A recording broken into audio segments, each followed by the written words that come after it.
Edgar Allan Poe, The Raven. Once upon a midnight dreary, while I pondered, weak and weary, over many quaint and curious volume of forgotten lore, while I nodded, nearly napping, suddenly there came a tapping, as of someone gently rapping at my chamber door. 'Tis some visitor, I muttered, tapping at my chamber door. Only this, and nothing more. Distinctly I remember, it was in the bleak December, and each separate dying ember wrought its ghost upon the floor. Eagerly I wished the morrow, vainly I had tried to borrow from my books the seas of sorrow, sorrowful as Lenore. For the rare and radiant maiden, whom the angels name Lenore, nameless her forevermore. And the silken sad uncertain rustling of each purple curtain thrilled me, filled me with fantastic terrors never felt before, so that now to still the beating of my heart I stood repeating, 'tis some visitor entreating entrance at my chamber door, some late visitor entreating entrance at my chamber door. This it is, and nothing more. Presently my soul grew stronger, hesitating then no longer. "Sir," said I, "or madam, truly your forgiveness I implore. But the fact is, I was napping, and so gently you came rapping, and so faintly you came tapping at my chamber door, that I scarce was sure I heard you. Here I opened wide the door. Darkness there, and nothing more. Deep into that darkness peering, long I stood there wondering, fearing, doubting, dreaming dreams no mortal ever dared to dream before. But the silence was unbroken, and the darkness gave no token, and the only word there spoken was the whispered word Lenore. This I whispered, and an echo murmured back the word Lenore. Merely this, and nothing more. Then into the chamber turning, all my soul within me burning, soon I heard again a tapping, somewhat louder than before. "Surely," said I, "surely that is something at my window lattice. Let me see then what thereat is, and this mystery explore. Let my heart be still a moment, and this mystery explore. 'Tis the wind, and nothing more." Open here I flung the shutter, when with many a flirt and flutter, in there stepped the stately raven of the saintly days of yore.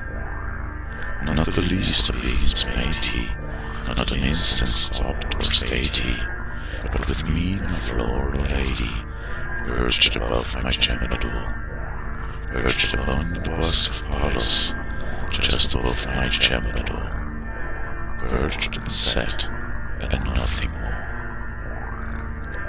Then this evening word beguiling my sad fancy into smiling, by the grave and stern decorum of the countenance it wore. Though thy crest be shorn and shaven, though I said I should not craven, ghastly grim and ancient raven, wandering from the nightly shore, tell me what thy lovely name is on the night's Plutonian shore. Quoth the raven, nevermore. Much I marvelled this ungainly fowl to hear discourse so plainly, for its answer little meaning, little relevancy bore. for we cannot help agreeing that no sublunary being ever yet was blessed as seen, bird above his chamber door, bird or beast upon the sculptured bust of his chamber door, with such name as Nevermore. But the raven sitting lonely on the placid bust spoke only that one word, as if his soul in that one word he did outpour. Nothing farther than he uttered, another feather than he fluttered, till I scarcely more than uttered, other friends have flown before. On the morrow you leave me, as my hopes have flown before. Quoth the raven, Nevermore.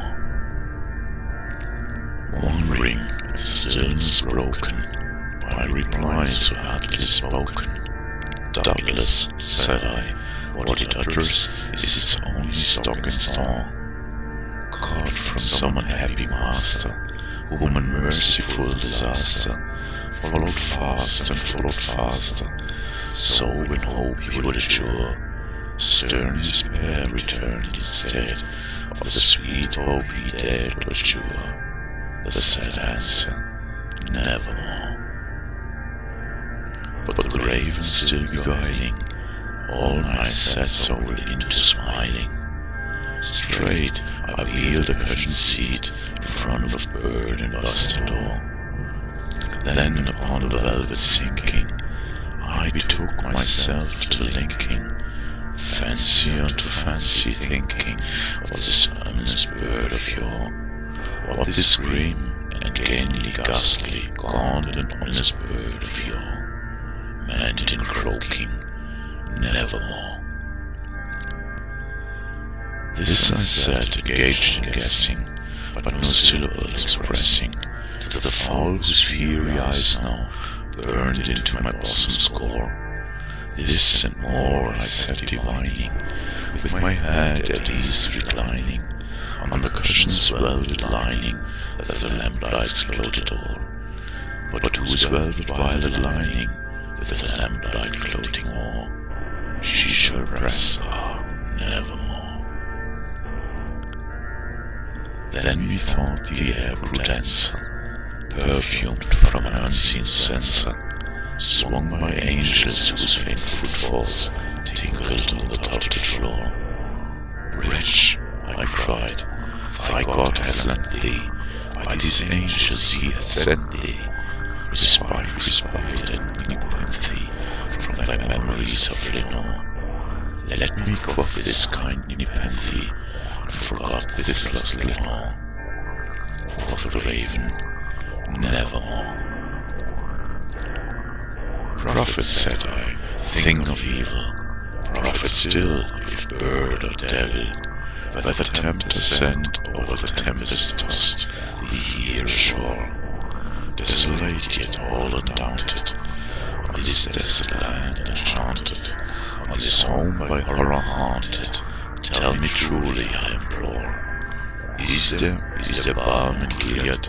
Tell me, I implore. Quoth the raven, Nevermore.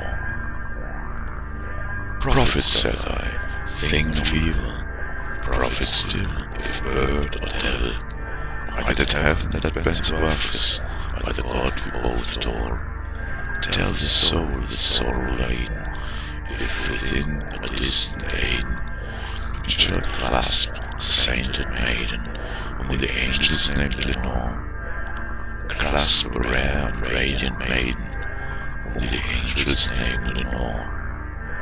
Quoth the raven, Nevermore. Be that word a sign of parting, bird of find, I shrieked upstarting. Get thee back into the tempest, and the night's Plutonian shore. Leave no black bloom as a token of that lie thy soul hath spoken. Leave my loneliness unbroken, quit the bust of my door. Take thy back from out my heart, and take thy form from off my door. Quoth the raven, Nevermore. And the raven, never flitting, still sitting, bust of Pallas just above my gem door, and his eyes have all the seeming of a demon that is dreaming, and the lamplight o'er him streaming throws a shadow on the floor, and my soul from out that shadow that lies floating on the floor shall be lifted nevermore.